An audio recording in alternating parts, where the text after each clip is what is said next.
News.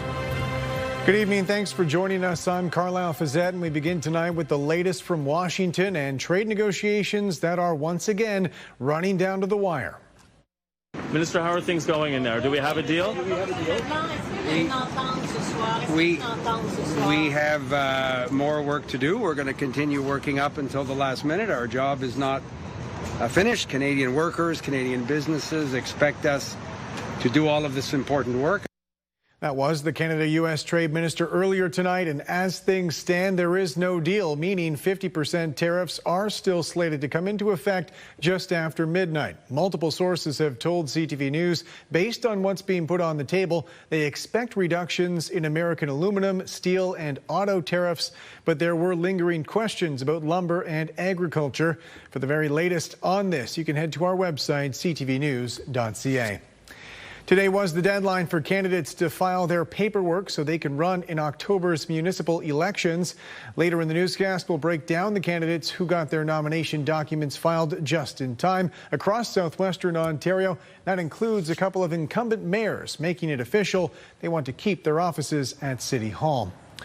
OPP say they've closed down an intersection near Clinton because of a serious collision involving a pedestrian. They posted on social media saying it happened on Highway 4, closing the road from Vanastra Road all the way up to East Street in Clinton. They say a prolonged closure is expected for the investigation and cleanup. Neighbors are speaking out tonight about the site of a serious three-vehicle collision near St. Thomas. 5 people were sent to hospital with life-threatening injuries. Witnesses described a chaotic scene, including multiple children among the injured. Jerry Dewan reports. It was a devastating crash at Fairview and John Wise, and is often the case with collisions at this location. Steve and Carolyn Plant were the first to come to the aid of victims. When I was in the vehicle with the children type of thing, I yelled out, get at least 4 ambulances. Collisions at this intersection are so frequent the Plants maintain their own emergency response bag with safety gloves, reflective vests, and clean absorbent cloths. They've developed a system where Carolyn calls 911 and Steve relays information. I get to the scene as fast as I can, and I use my hands to tell my wife how many people are injured or trapped. The Plants built their house on the southeast corner of the intersection in 1987. Carolyn spent her childhood on the family farm here. Collisions have become increasingly more frequent and more violent. They say there have been 3 serious crashes this month alone. On one occasion, the Plants had a vehicle leave the road and roll multiple times onto their property towards their home. There are currently rumble strips on John Wise, a warning that a stop is ahead, and flashing lights above the intersection. But they say in most cases those warnings simply don't register with drivers, with vehicles simply blowing the stop sign. They believe it's time Elgin County stepped up safety measures. Like stoplights, if people are paying attention, they'll work.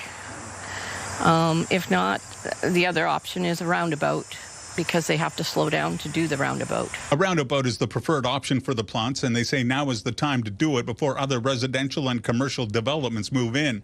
In the meantime, they say they won't stop helping those involved in collisions at the intersection. If we were ever in that situation, we'd want someone there to hold my hand, hold our hands. Still, they admit it takes a toll. An emotional Steve says he's been offered victim services support on other occasions, but after Thursday's crash, he feels it may help. CP officer spoke to me last night, and he suggested it. It was being suggested before, but it's...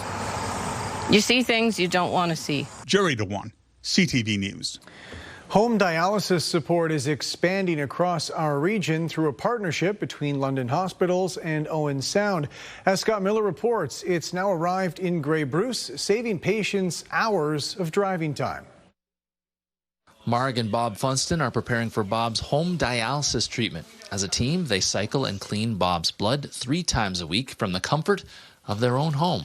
In the beginning, it was a bit scary, and those alarms, you had to learn not to panic when the alarm goes off. The Funstons took on the challenge of learning to perform home hemodialysis in their Southampton home, over heading to dialysis clinics in Owen Sound and London. They say they did so because they could set their own schedule and not be told when they had to receive treatment. Travel was also a very key consideration. The disadvantage of not doing it at home we found that traveling up here in the winter, having to go to Owen Sound in the winter isn't always feasible or practical. Now, it took 8 weeks of training to learn the ins and outs of home hemodialysis. Up until now, everyone doing that training through the London Health Sciences Centre had to go to London for that training. But Bob and Mark were the first to do some of that training in Owen Sound. That saved us 12 hours a week in travel time alone.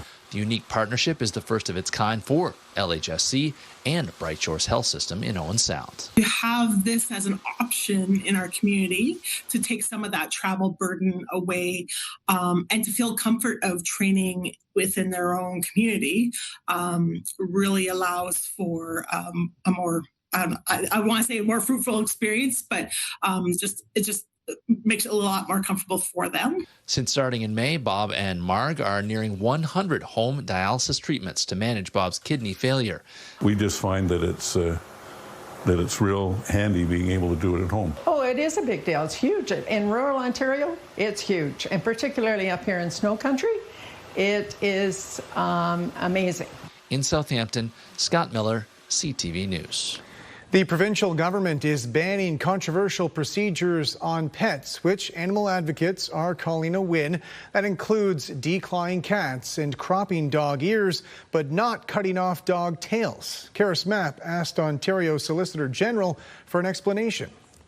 As of January 1st, it will be illegal to declaw cats, devocalize dogs, or crop their ears. There really isn't any medical benefit to the animal for any of these procedures. New regulations will come into effect in 2027, making Ontario the last province to implement such a ban on these surgeries. We want people to have pets as their loved ones, as their extended members of their family, but there is a responsibility to care for them. Pet owners may think the procedures are harmless, but they carry big consequences. Cats use their claws for climbing, for balance, for self-defense. When they don't have their claws available to them, it can cause some behavioral issues. While strides are being made to protect animals from the procedures, advocates say more needs to be done.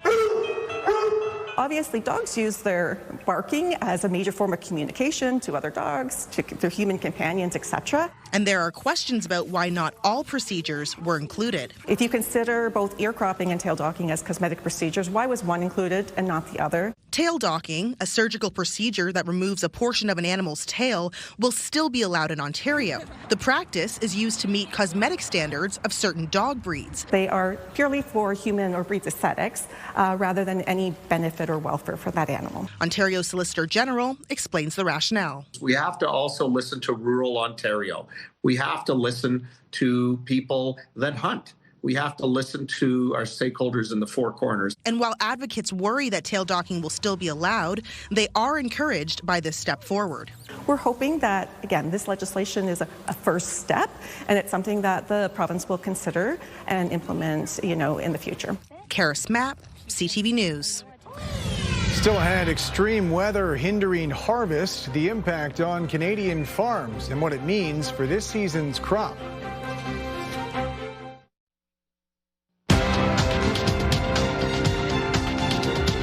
Canada's main stock index moved up as trade talks continue between the U.S. and Canada. The TSX gained 255 points.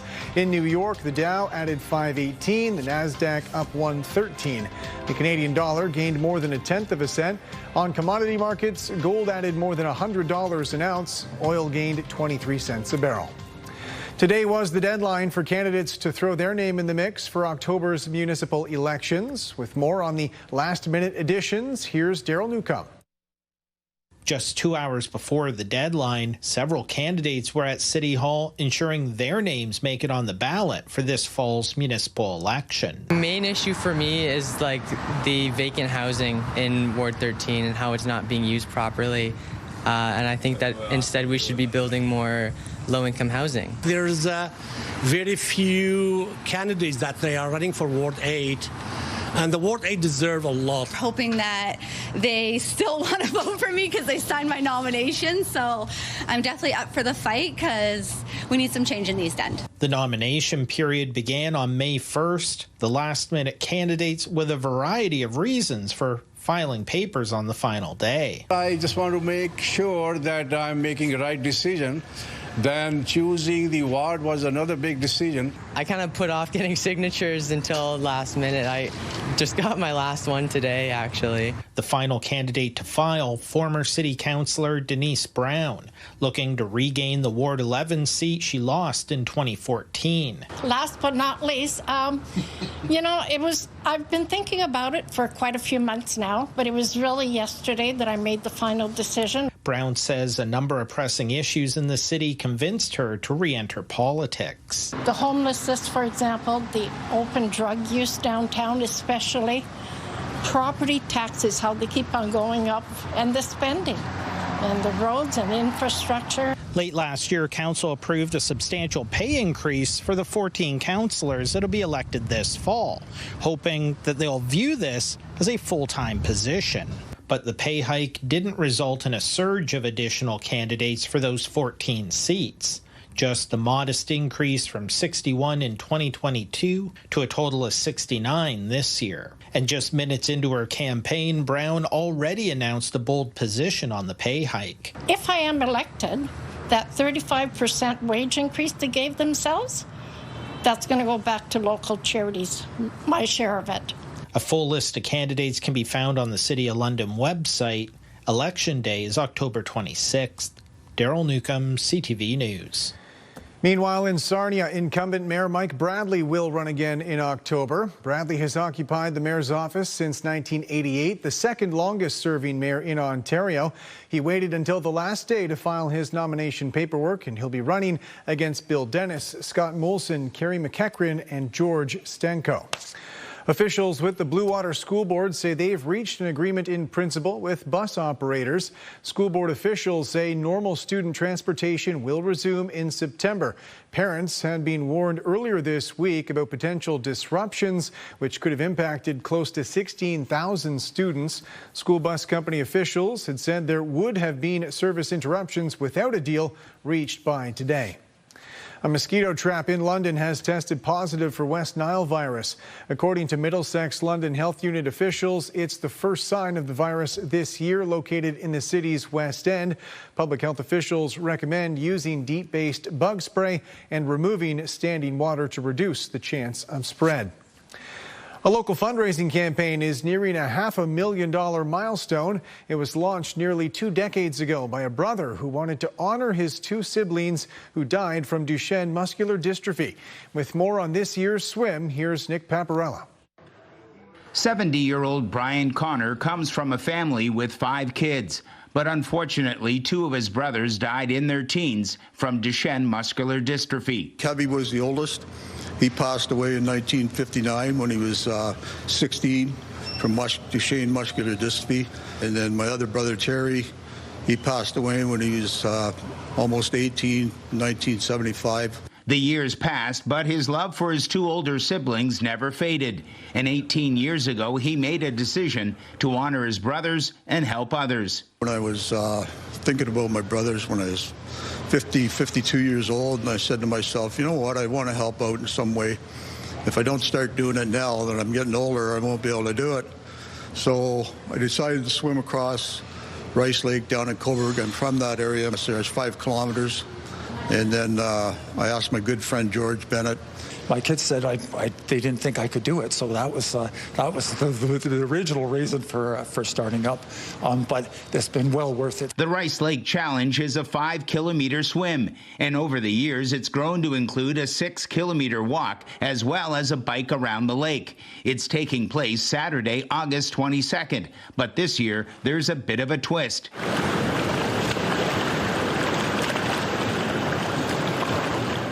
This time around, they are completing 330 laps of the pool at the Damian Warner Fitness Center. Oh, we're getting older, Nick, and it's just last year we spent 4.5 hours in the water, and it was cold, and it was windy, and it was wavy. And we had a few gulps of that Rice Lake water. Is not good. We've got a lot of kilometers on us. That way, if we get tired, we can just stand up. So far, the Rice Lake Challenge has raised more than $493,000, and they are trying to get over the $500,000 mark. If you would like to help out and donate to the Rice Lake Challenge, you can go to defeatduchenne.ca/events and click on the link. So it's very close to my heart, and that's why I'm doing it.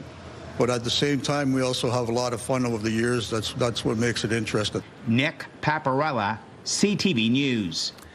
A London couple have launched a new company which they say has helped salvage their marriage. They're trying to make non-alcoholic beers and cocktails more accessible, something they hope can help others the way they helped them. Lauren Stallone reports. Kristen and Mike Norris are happily married.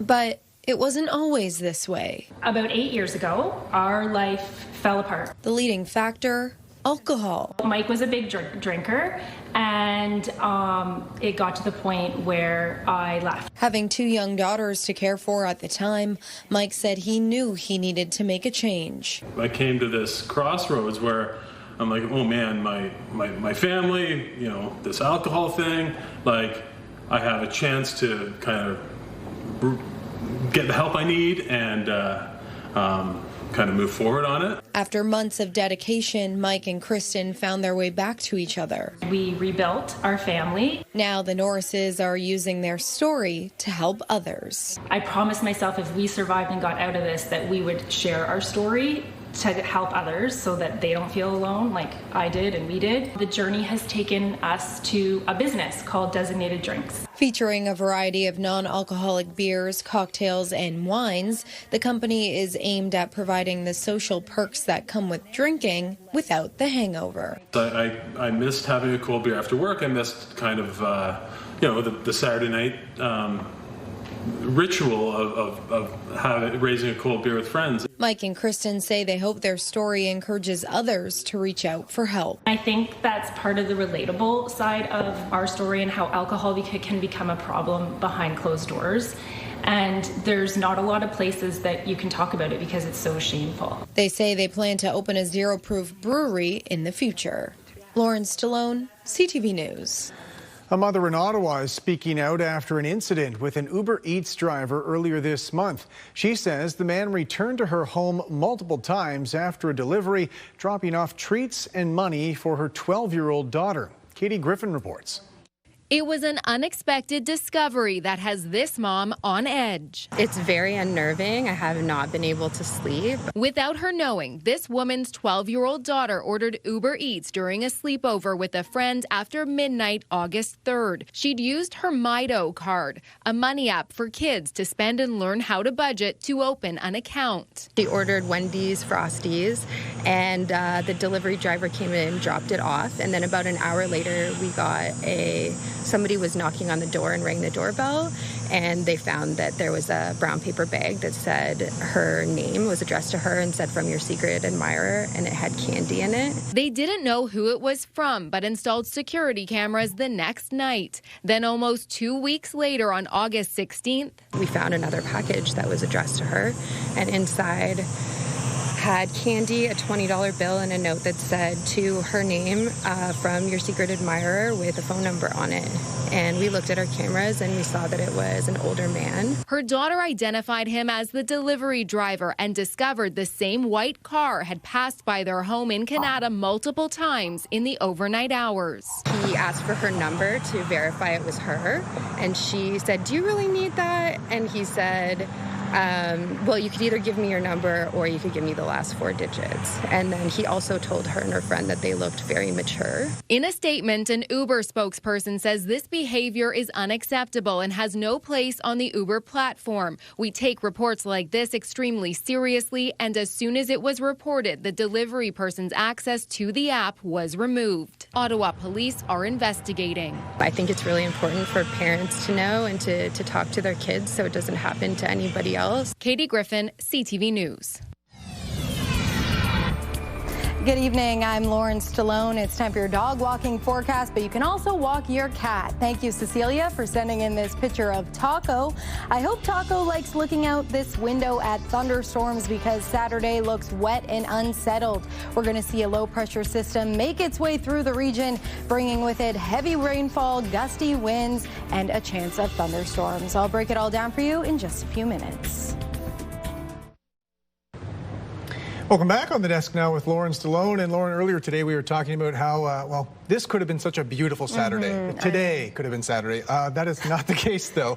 What could have been? I know, it's too bad. You know, we were saying that the weather seems to be nicer during the week. Unfortunately, that is the same case for this weekend. Temperatures today comfortable, above average actually for this time of year. So yes, Carlyle, today would have been a perfect Saturday. But unfortunately, those temperatures aren't going to be sticking around in advance of a cold front that we are tracking that's going to start to make its way through the region. Temperature is dropping down tonight overnight, still around normal. I am anticipating some heavier rainfall overnight tonight into tomorrow and a chance of thunderstorms. So if you hear some rumblings tonight in the middle of the night, don't be alarmed. That is to be expected. We're sitting under an area of high pressure, but we're tracking this low pressure system that's going to start to make its way through our region. So taking a look at your weekend, again, heavier rainfall, gusty winds, and a risk of thunderstorms. That's because of this low pressure system, this cold front that we're going to be seeing make its way through. Overnight into your Saturday. Saturday looks pretty wet and unsettled. There will be a little break in the forecast in the morning, but Saturday afternoon we will see this action. You can see here it looks very busy. There's a lot going on across the region. Now, storms like this are difficult rather to predict, but I'm not anticipating a severe weather system. However, there is a risk for thunderstorms, so keep that in mind for your weekend plans. Some areas may see heavier rainfall than others as this system takes its time coming through. That'll take a break overnight into your Sunday, but then that risk of thunderstorms and heavy rainfall returns early Sunday here around 10 a.m. So keep that in mind if you have any outdoor plans this weekend. Specifically Saturday looks like it's going to be a wet one. So heading out tomorrow, that storm risk 40% in the morning rises up to 80% throughout the day. Temperature is comfortable around normal for this time of year. Let's take a look at your 7-day forecast. Again, I wish I had some better news for your weekend. Unfortunately, it looks like a wet one, and the shower risk will continue Sunday with a chance of showers into your Monday.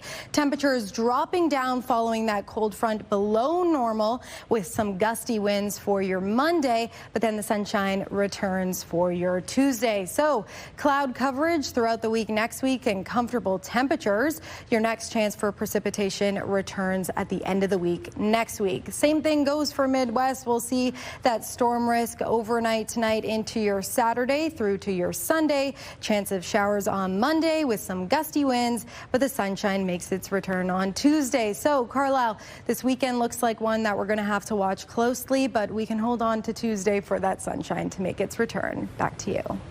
Thanks very much, Lauren. Farmers on the Canadian prairies say they're dealing with the impact of extreme weather as harvest season gets underway.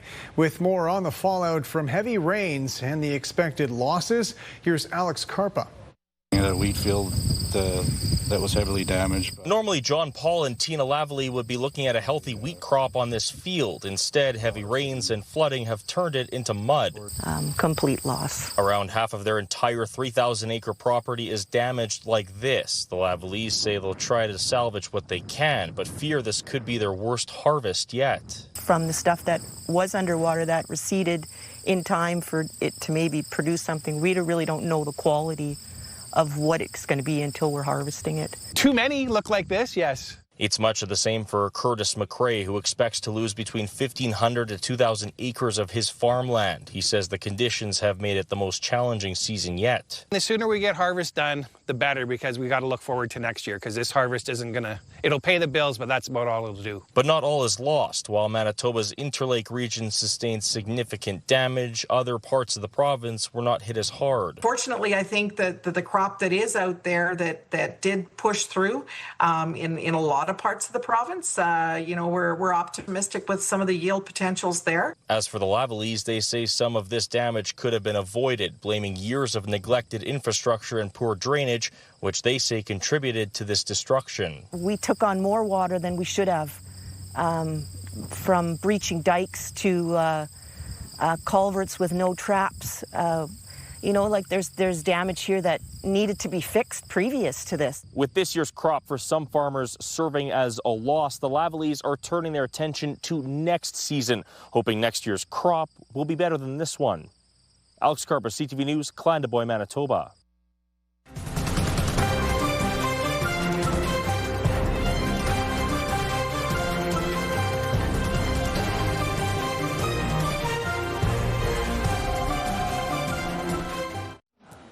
Welcome back. Finally tonight, a dozen researchers are making last-minute preparations ahead of an 8-month mission through the heart of the Arctic.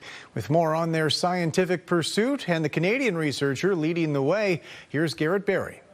The 26-meter-long Terra Polar Station is home for now for Quebec-born researcher Maxime Geoffroy, a scientist with the Marine Institute in St. John's. He and his team of 11 other sailors are in Norway tonight for last-minute preparations before a trip of a lifetime. So it seems like it's going to be the start of something that is a bit nerve-breaking. In reality, I think it will be a bit of relief that finally we reached it. Soon they'll drive their vessel deep into the Arctic ice and will drift at the mercy of the ice flows while conducting environmental research on the ice in the ocean. In that sense, we're like astronauts that have been trained to collect data and do science for many other groups. It'll be 8 months before Geoffroy and his team will get replaced by a second team of scientists and get to go home. That would be first as well. So that's learning how to navigate and cope with this and do good science in this kind of environment. To me, is quite exciting. The expedition is run by the Terra Ocean Foundation. The entirety of the boat's trip through the Arctic ice is expected to take more than a year. The journey aiming to study the place most hard hit by climate change, mapping the ice, the snow, the plankton underneath, and the gases in the sky. The climate is kind of accelerating, climate change, and I think the Arctic is is where they have the answer of what's going to be the fate of the future. It took many tests to ensure the crew were capable of what will be a taxing and demanding trip. They'll spend more than 4 months in polar night with very little exposure to the sun. Geoffroy says as a boy from northern Quebec, he's maybe a bit more prepared than most for the cold, the dark, and the thrill of this journey. Garrett Barry, CTV News, St. John's. And that's it for us. Thanks for watching. For all of us at CTV News London, I'm Carlyle Fiset. Have a great weekend.